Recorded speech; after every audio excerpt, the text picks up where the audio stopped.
So when Fred asked me to speak, he called me and he said, I've got an opening in the schedule. And he told me it's on the 18th, and I said, oh. And I didn't say anything after that. I paused.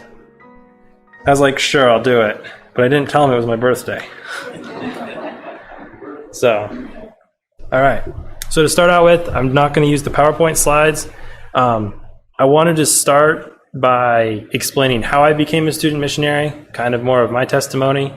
And then because I have so many pictures and so many experiences, I decided that today, because it's Sabbath, I would talk about some of the stuff we did on Sabbaths in Kenya. And then I'll schedule another time that we can go over a lot of pictures from the other things we did while we were there. If I finish early, and if we have some time, I'll open it up for questions. So if you have any questions about what I go over today, that'd be awesome. So let's see. So ever since I was a little kid, I read all those books about missionaries and missionary doctors. And because my dad's a doctor, I kind of put the two together. And that was like my goal.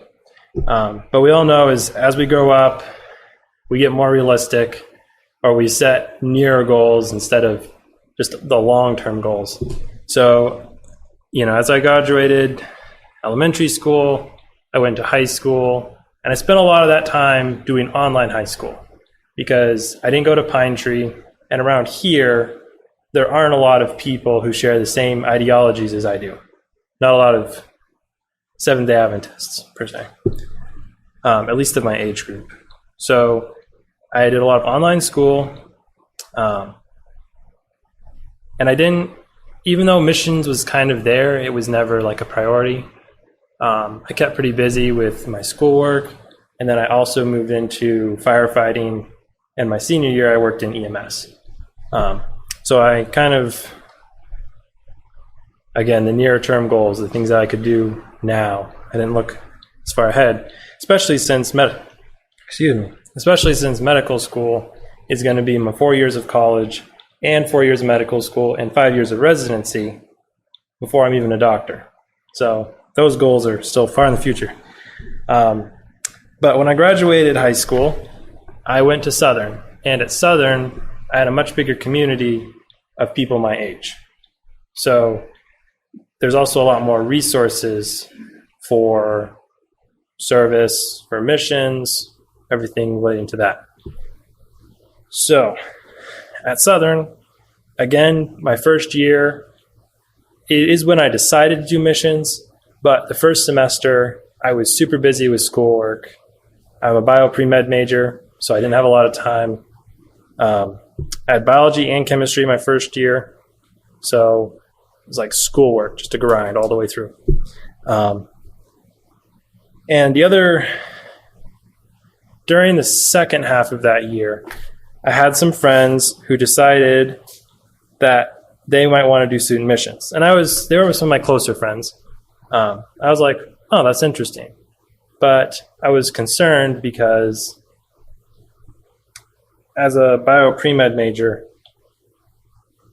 there is a big test called the MCAT that you take in your junior year, I think, into your junior year.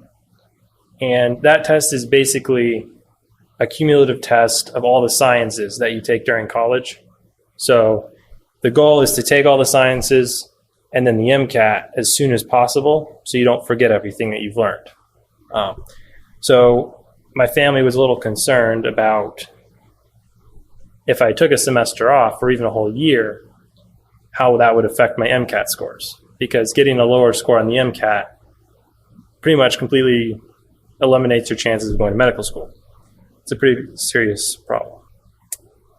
But I talked to my teachers, I talked to my advisors, and they said that if I want to do a student mission year or even a semester, now would be the time to do it. Because I'd only taken a few classes, and the way I could reschedule the rest of my classes when I came back would be pretty straightforward. It wouldn't be too complicated. So I decided if I'm going to do it, it's going to have to be now. And that accelerated the planning process a little bit because I was running out of time. Now we're fast forwarding to second semester. And so I talked to the student missions department, and they said, well, I was primarily interested in going as a medical worker because I wanted to be a doctor someday. I wanted to go somewhere where I could get the experience of working in a hospital. So I talked to them, and they explained to me that they no longer had those types of openings because hospitals are becoming more and more modern, and they're requiring licensed providers. So I have an EMT license, but it's not exactly the same as like a nursing license. So they said they would look into it though. And it was awesome because a few weeks later, I kept checking in with them periodically. A few weeks later, they told me they had found a spot in Tanzania called Heri. I'm not sure how to pronounce it. It's Heri. It's like Heri Mission Hospital. So it's an Adventist hospital, and they had some openings for missionary students, student missionaries from Southern. So I was excited. I talked to my friends, and I told God, I said, if I can be a medical missionary, I'll do it. And he opened up the hospital. So I said, okay, I'm going to do it. So it took a while. I waited to do most of the paperwork until I finished school because of all the finals. And there's a lot of paperwork, a lot of liability forms and all that stuff. But finally in the summer, I finished all the paperwork. I finally got my fundraising page up, and the fundraising page said Tanzania on it. But a month away from when we actually left to go to Tanzania, everything changed because the hospital had miscommunicated with the university's mission program, and they finally confirmed they could only take 3 students. And I didn't know this, but there were already 3 people who had signed up ahead of me. So I was number 4, and my friends were 5, 6, and 7. So we weren't going to be going there, and we didn't have another site. We didn't have another hospital. So we were having to decide between doing nothing at all or choosing an alternate site that didn't have a hospital. But God was always looking out for us, which is why I chose the scripture reading today. Because even though we were upset and we were very angry, we were angry because of the miscommunication and how long it had taken them to figure it out. But shortly afterwards, one of the student missionaries who was going to Tanzania, she was actually on the top 3, her family is a missionary family. And they had contacts around the world, and one of them was Dr. Hong in Kenya at Kendu Adventist Hospital.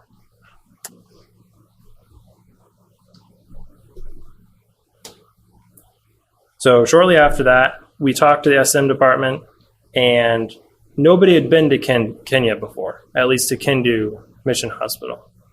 So they would have to set up the site as a new student missionary site. There's a lot of paperwork, and it's a whole process to allow students from the U.S. to go work in the other country. But Dr. Hong contacted us, and he was very quick in responding to our questions, and he was very quick at getting everything set up with the student missions department. So within a few weeks after we had heard, maybe even a week after we heard that Tanzania wasn't going to work, we already had a new plan to go to Kenya, which was super exciting. And we could see God working through that in our lives. We weren't sure. We were disappointed that Tanzania hadn't worked out. But what we didn't know was that Kenya was going to be a better location than Tanzania. So during the summer, we packed up, we got ready to go, and in August 22nd, we had a flight I went from Boston to the Netherlands, which is where I met all my friends. And then we flew from the Netherlands to Nairobi. And here's why I can pick up with my PowerPoint. All right, so it'll be easy for the microphone. Oh, yeah.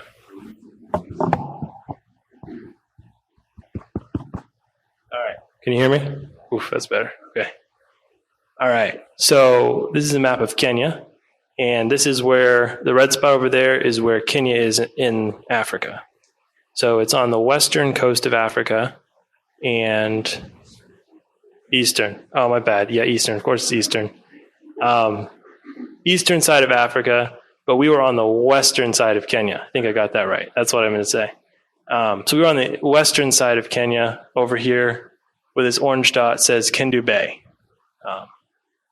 So we flew into Nairobi to the Jomo Kenyatta International Airport, and it was a 6-hour drive from Nairobi to Kendu Bay. So it might not look that far, but Kenya is pretty big. So a 6-hour drive to Kendu Bay, where the hospital was, and the hospital is located.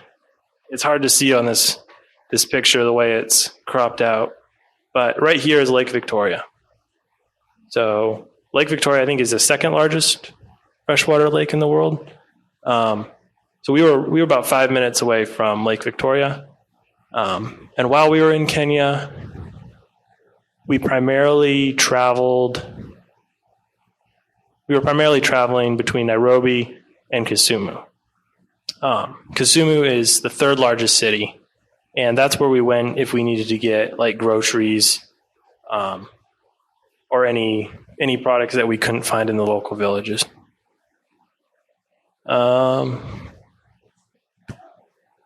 here is Mombasa. So if you've ever heard of the beaches of Kenya, where all the tourists go, that's down here on the coast. World famous beaches. But we never went there, sadly. We decided to go to Kilimanjaro instead and torture ourselves. But I think that is all I wanted to say about this slide. Tanzania is just south of Kenya. So we were only 6 or 7 hours from where our original site was going to be, which didn't really change anything, but it was kind of cool. And then Somalia is to the east. There we go. Ethiopia is to the north, and Uganda was to the west. We were not supposed to travel within 50 miles of the Somalian border because there's some terrorists who enjoy kidnapping people. All right. This is our team. Obviously, that's me. Then we had Gabe, Leilani, and Logan. And Gabe, Logan, and I were all bio pre-med majors, so we all knew each other and had studied together from Southern before we went, which was pretty cool. We're all sophomores. Leilani is a nursing major. And we took this picture. It might be hard to tell with the lighting on the projector, but behind us, there's like a big drop off, and that's a view over a big plain. And this is the Great Rift Valley. So this is where Africa is splitting apart in two. If we go back to the other slide, I think it'll let me. So the Great Rift Valley, you can see it starts up there. And then if I remember correctly from the other map I looked at, it cuts across down here too. So on our way back from Nairobi, or on our way from Nairobi to Kendu Bay, you drive along kind of the cliffs, the edge of that.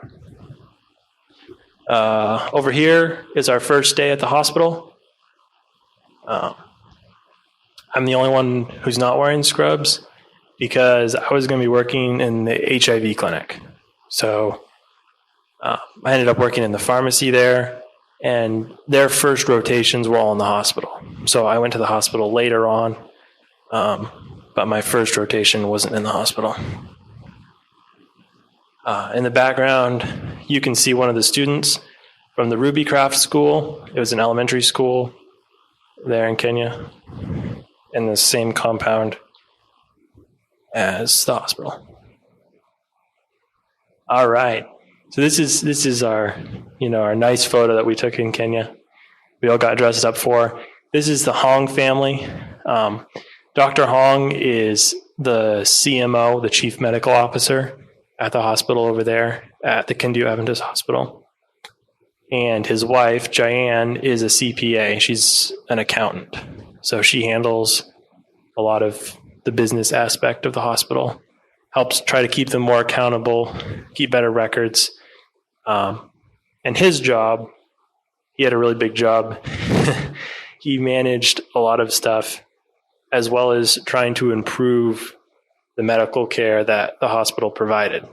Because over there in Kenya, they have a lot of the same technologies, but it isn't always available to every hospital. So their family was a huge blessing to us. While we were there, we studied. Each day we were there, we were supposed to read a chapter in the Desire of Ages. And then every Tuesday, we would go to their house and we'd eat a meal, either a cultural meal from where they were from, which was Korea, or sometimes a U.S. meal, which was always welcome because we ate a lot of rice and beans and lentils. A lot. Too much. I will not eat it anymore. Anyway, they have 3 little kids. It's David, Abby, and Sophia. We had a lot of fun with them. Because their parents were so busy, we did a lot of babysitting and homeschool teaching them.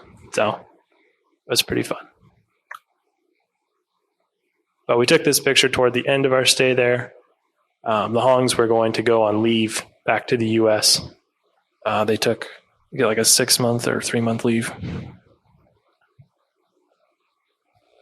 All right. This is the hospital right here. I thought I would show this picture because before I went to Kenya, in my fundraising speech, I had a black and white picture of this sign.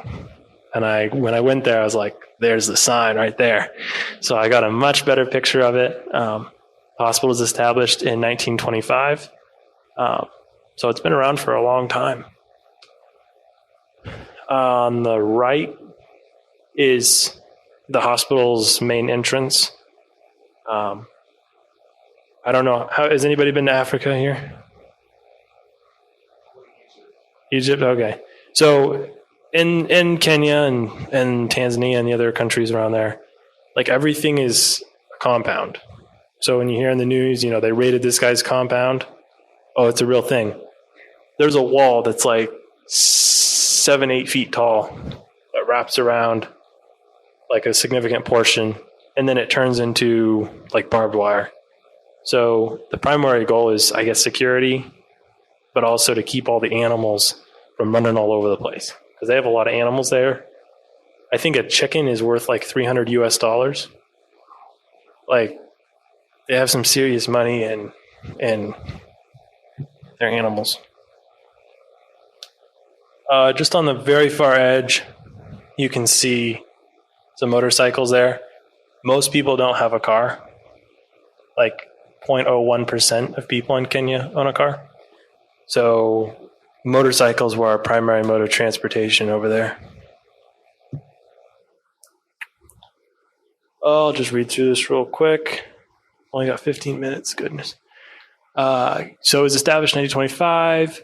The hospital compound was pretty big. It had a nursing school, a medical school, and there was a campus church and the Rubycraft Elementary School, and even a funeral home.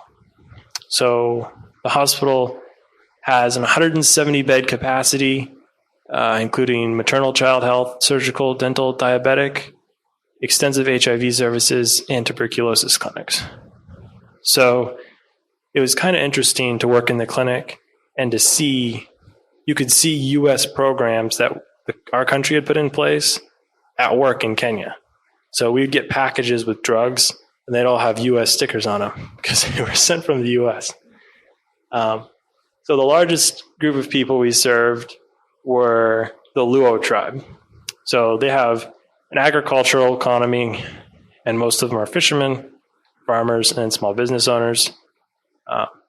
Kenya was divided into, they have about 40 tribes in the country. So the government divided all the tribes and gave them their own little land to live on. I mean, little land is relative, but they split them up so they wouldn't fight as much because when they all lived together, they couldn't get along. So the Luo tribe many of them are Seventh-day Adventists. And in fact, Kenya is has the fastest growing population of Seventh-day Adventists in the world. English and Swahili are the primary languages of Kenya. That's what I looked up, and that's what the internet told me. But when I got there, I learned that the local language was actually Luo, and most people didn't speak Swahili very well, or English. So if you're educated, you speak English. You go to Tanzania, they speak Swahili. All right, here we go. So this is a video. See if I have audio. All right, 1, 2, 3, go for it. So that's my Sabbath school class. I tried to get them to say Dixfield SDA Church, but they didn't quite get there. It's okay. All right, there we go. All right. So that was their greeting from my Sabbath school class. This was the campus church. So I didn't have a great picture. It's bigger than it looks like in the picture. When I show you the interior pictures, it'll make some more sense. But this was one particular Sabbath where there were so many people that people were having to sit outside the church. And they have really big speakers so that they can project across, even all the way to the hospital even, which is across the road from the church. So this was us sitting outside during the church service. Oops. Inside the sanctuary, this gives a little better picture. So it's much bigger than our sanctuary. And it's shaped like a T. So this is like the body of the T. And then this is if you were looking across the crossbar of the T. So this part extends. Forget it. I'm not going to try to explain that. So it's shaped like a T. And the podium is right in the front. So you can see the podium there from the side. And you can see the podium from the front looking at this angle.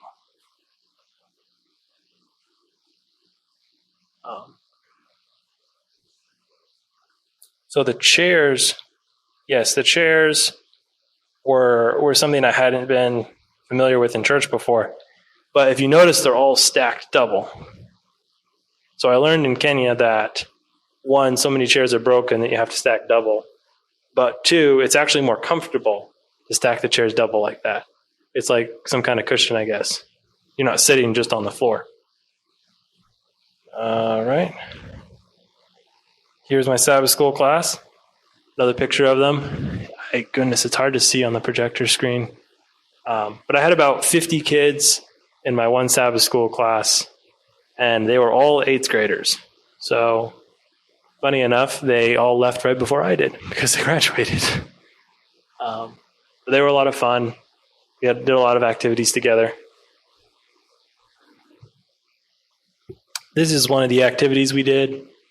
We were studying Nehemiah. So they have the same Sabbath school like lesson guide as they do here. So Nehemiah was Nehemiah's attempt to rebuild Jerusalem. And when he came to Jerusalem, he mapped out the city wall. And so told my kids, I was like, hey, I'll give you guys a lollipop if you draw a map of the compound and bring it to me next Sabbath. So they got really enthusiastic about that, and that was fun. So this is children's church. Again, it's hard to see in this picture, but there are probably several hundred kids here. It doesn't look like it because of the angle I took the picture at, but you can barely see these little heads in the front, and that's the front way up there. So there were several hundred kids there, and there just simply wasn't enough space at the church to hold all the adults and all the kids. But they have a lot more kids there than we do here. But it also helps that people have like 3 or 4 kids each at least. Lots of kids. All right, this is another video.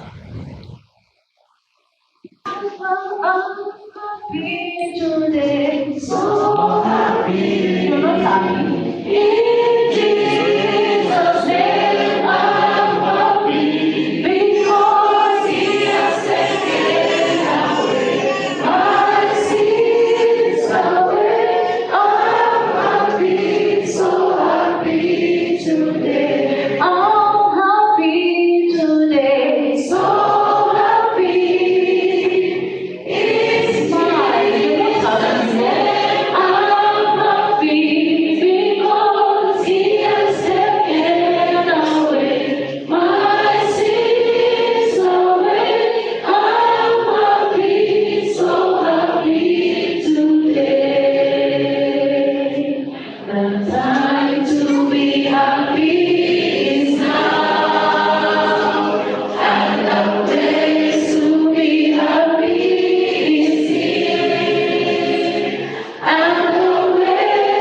So that was their version. I think, anybody recognize that song?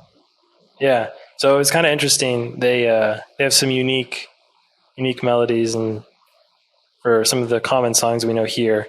But they also love singing so much that there might be like 10 or 15 choirs in the church.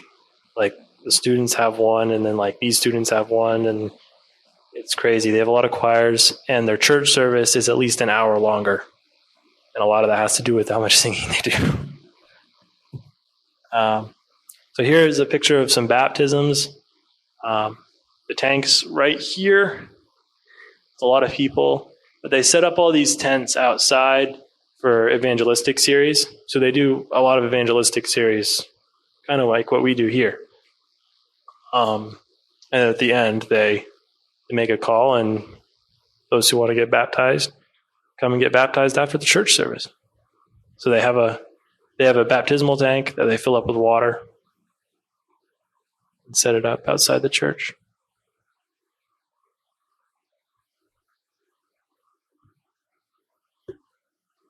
Potluck. I know a lot of you guys were probably wondering about this one. No haystack? Well, you can make your own haystacks. There's rice and there's beans and there's lentils and all kinds of other stuff that we don't have here. But like once a month, all the local churches come together and they have like a big potluck meal. So it didn't happen every week, but they'd set up a big long table, kind of like we have out in the fellowship hall. And then everybody would come together and make up food plates. It's really cool to try all the different varieties of food that people made. Because a lot of people traveled from like the rural villages to come to the main church. All right, I think this is another video. Rocky, this one's for you. Where are you? All right.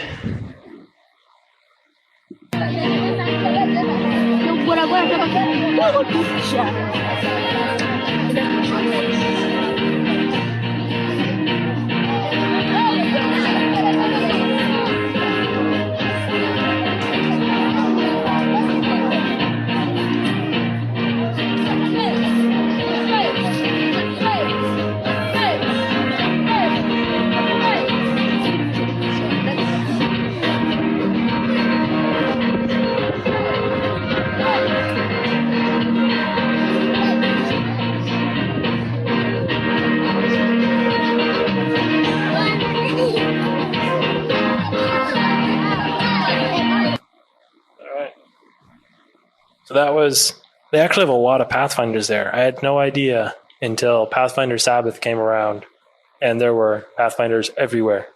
And it turns out is like the 300, 400 kids that go to the Rubycraft school are all in Pathfinders. So that's a lot of uniforms. But they do Pathfinders, I think it's every other week on Sabbath. We were more responsible for teaching the adventurers, which you'll see in a couple slides. But it's still pretty cool to see all these Pathfinders on that side of the world. Here's another picture of the Pathfinders. Over here is some more marching and drilling. And then up front there is kind of their podium they set up for Pathfinder Sabbath. So similar to here, except they set it up outside where the children's church is, which is like under a bunch of trees, because they don't have a building over there for the children.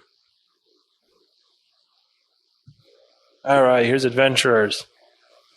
So we did adventurers in a few different sites, but Miss Diane was the leader of the adventurer club, and this was like the first time we did it outside next to the church. So you can see how the church is shaped kind of like a T. That's the main section. You know, it makes that 90-degree turn. It does the same exact thing on the other side. Over here is, we were doing an honor with the Pathfinders, the adventurers. It might have been the Rainbow Honor, I think, because we had to go around the campus, and each of the four of us had our own little group of adventurers.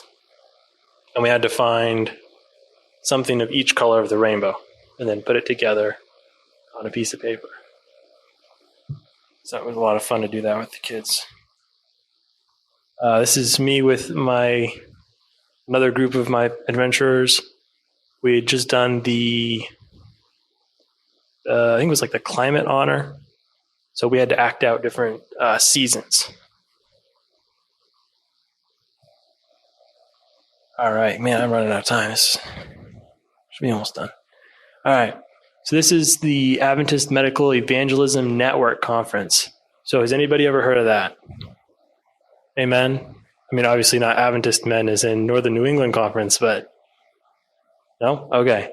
So this is international. I see my grandma has her hand up. It's hard to read here with the projector, but this is the Adventist University of Africa. So this is like the big university in Africa, located in the East Central Africa Division. So leaders, doctors from all over the division can travel to this conference, and they give a lot of talks, and it's kind of like a spiritual renewal for medicine. They kind of help empower doctors to be missionaries in their profession in treating people diseases. This is the big conference room at the Adventist University of Africa. And then that's the four of us all dressed up on Sabbath.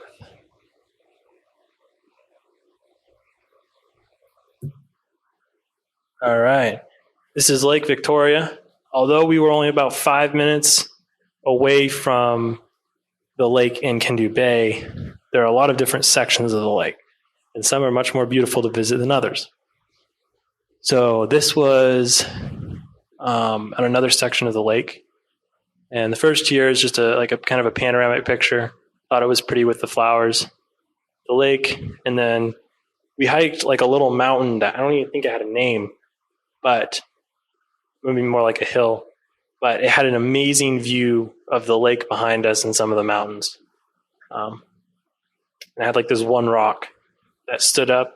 It's like a prominent point on the whole hill. So that was pretty cool. That was one of our vacation weekends. So we got a few weekends off where we weren't teaching Sabbath school and all those other types of activities. All right. This was Lake Simbi. So this lake has an interesting story.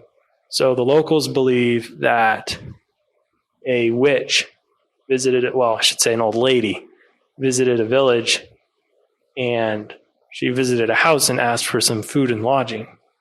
But the villagers all turned her away. And shortly afterwards, everybody but the one house that had offered her food and lodging was swallowed up into the lake, and nobody ever heard from them again. So the science to back that up, there is science, is that nothing will grow in this lake. It is incredibly salty. So the flamingos love it, and so it is one of the few places where the flamingos will stay all year round.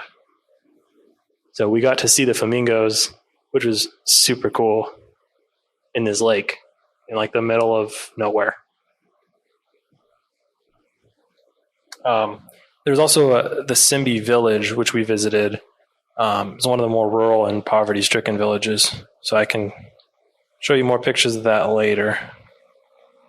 All right. So we only had a few vacation weekends. This is probably one of the more exciting ones we had. We visited the Masai Mara. We got a good deal at an Adventist-run resort over there. So we spent a few days, like 3 days, doing some safaris. Over here this is an overlook over the Masai Mara, or the Mara Triangle. And then those are some safari vehicles parked at the gate before we went into the park. And then I've got a few pictures of the animals. So, man, that is just a dark blob on here. That is a hippo, I promise you. Very big hippo. And then there's a rhinoceros. And then, yeah, you can tell that's an elephant. And then over here is a lion. I'll stand in front of it. And then a giraffe that wanted to give me a kiss, but decided not to. And then we had a very unique experience.